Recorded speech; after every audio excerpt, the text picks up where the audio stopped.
नहमदुहु व नुसल्ली अला रसूलिहिल करीम अम्मा बाद फ़अऊज़ु बिल्लाहि मिनश्शैतानिर्रजीम बिस्मिल्लाहिर्रहमानिर्रहीम।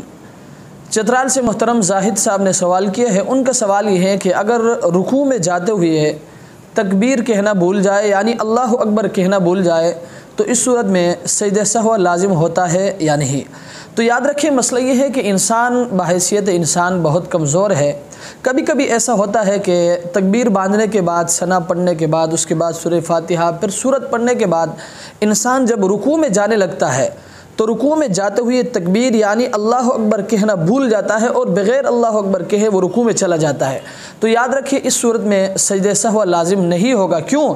इसलिए कि तकबीर यानी अल्लाह अकबर कहना ये वाजिब नहीं है बल्कि सुन्नत है, और सुन्नत के तर्क हो जाने से सजदे सहव लाजिम नहीं होता। अल्लाह तबारक व तआला हमें इसको समझने की तौफ़ीक़ अता फ़रमाए। व आखिरु दावाना अनिल हम्दुलिल्लाहि रब्बिल आलमीन।